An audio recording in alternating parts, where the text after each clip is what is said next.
How's it going, y'all? I decided to check in a little early for this one. You probably know that I prefer to stick to shorter rookie class races, but for this race, I decided to take on a pretty tall order. You see, I decided to take on endurance racing for the first time. This particular race was the Production Endurance Challenge at Tsukuba circuit. For this race, I drove in the Mazda MX-5 class, driving all by myself on the Twilight racing team. Because of the length of this race, I wouldn't be able to get a 2-hour race posted without numerous technical challenges, so I decided to change my style for this race. Instead of opening the whole race from my perspective, I'll be giving a summarized version with running commentary. I hope you enjoy, and let's get running.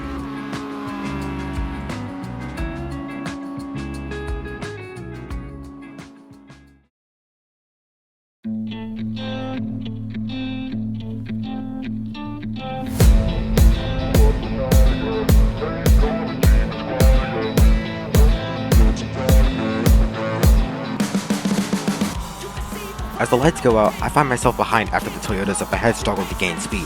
This gives the class leading number 98 a chance to extend the gap between us. The next two cars on the line would also get past leading up into turn 9. Eventually the Toyotas find their momentum, and I pass the 5th and 3rd place starters by the time we exit turn 1. Once we reach the second lap, I find myself on a competitive pace with the leader. I had learned that the more acute turns on this circuit rely on late apexes for the fastest times, which is good since I have a decent background in oval racing which rewards this type of driving style. Up to this point, I wanted to be extremely careful and stay out of trouble to deal with the 2-hour runtime, but when I see the 98 go wide in turn 8, I decide to use the opportunity to overtake while I can. We stay side by side coming down into turn 9, but once we get through, I find myself leading the MX-5 category.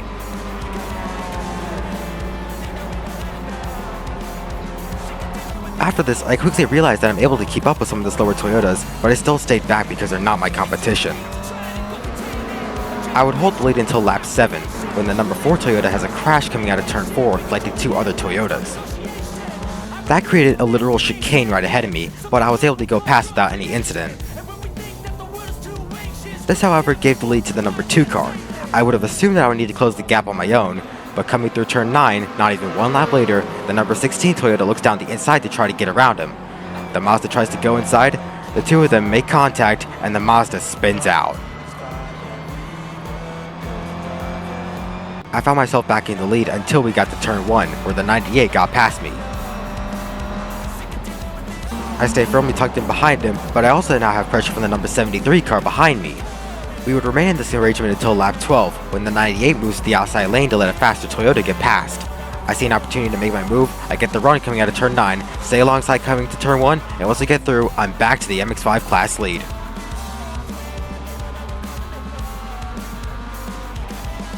The three-way battle continued on after I took the lead. At this point, I'm just focused on staying behind the Toyota up ahead. However, staying tucked in behind him truly put the 98 within striking distance. He tries to go for an overtake coming out of turn 8, but lo and behold, here come the BMWs. Coming through turn 9, the second place BMW slams to the back of the 98, sending him wide.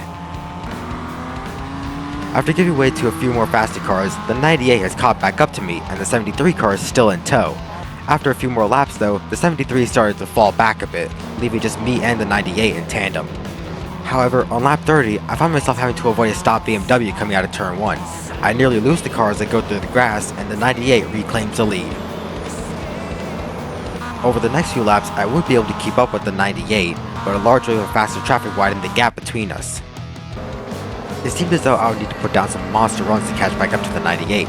However, on lap 38, coming through turn 9, the 98, the MX-5 class leader, got disconnected from the race. Not at all how I would have imagined I'd take the lead, but I accepted that I was in the lead and continued to set down laps. What followed was more the usual setting laps and giving way, but at least now I wasn't under pressure for position. As the timer ticked away, and since the new second place was pretty far back, I started to focus on my fuel.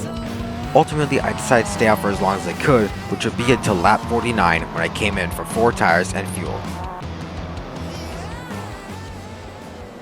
As I park at my pit stall, I noticed that the second place car, number 73, has come in at the exact same time as me. What I didn't notice, however, was that he actually overshot his pit stall. That would have been good for me. However, another thing I didn't notice is that he came out literally 3 seconds after me due to having taken less fuel in his stop. This will set us up for a little battle of our own, but we'll save that for later. When I get back out, I find myself behind 2 Toyotas. I was only shuffled back to 3rd in the class standings, but after only a couple laps, the top 2 Mazdas would eventually pit, which put me back on point. After about 10 laps, the 73 is eventually able to catch up to me. However, I will quickly realize that he does not play easy. Over the course of the next few laps, he would often go into corners with stupid speed, trying to get me to make a mistake. I noticed his little antics, but I focused on keeping a smooth line through the corners and maximizing my exit speed. I would hold on until lap 76, where we ran into another wave of faster traffic. When they were going past on the outside of turn 4, the 73 decided to follow suit. Not only did he take the outside lane, but he also took a look in between me and one of the Toyotas. We made contact and he got the position. Over the next few laps, I wouldn't be able to get by, but I was still right on his tail, even with the faster traffic coming through, simply because the 73 was giving way to traffic the same way I was, which kept me in pursuit. But even still, this is when I started to get a little more aggressive. With the pit stops having already passed by, I know that if I can't keep up with him, it's all over. But then came lap 84. The lap that would change this race forever. There's only about half an hour left on the timer. The 73 has widened the gap a little up to this point, but I'm keeping the pace pretty well. However, coming through turns 5 and 6, the number 31 Toyota broke loose. The driver tried to counter, but overcorrected and slammed into the barrier. The Care Bears sponsored Toyota ricochets off the barrier, and the rest, as I say, is history.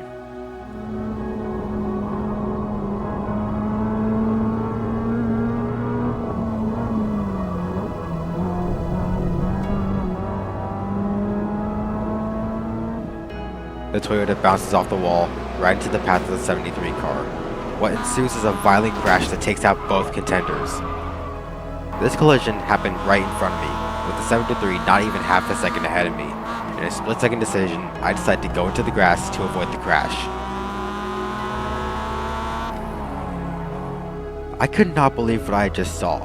All the times the leader has fallen into some sort of unfortunate circumstance right before my very eyes, this was, by far, the most shocking.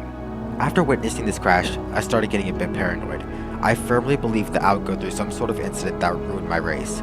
Surely this is all just luck. Surely all this will come back to bite me. Was I next in the line of misfortune?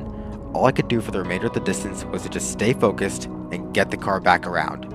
I kept my drive smooth and calm. I wasn't going for extreme speeds anymore. I couldn't risk losing the car in this scenario.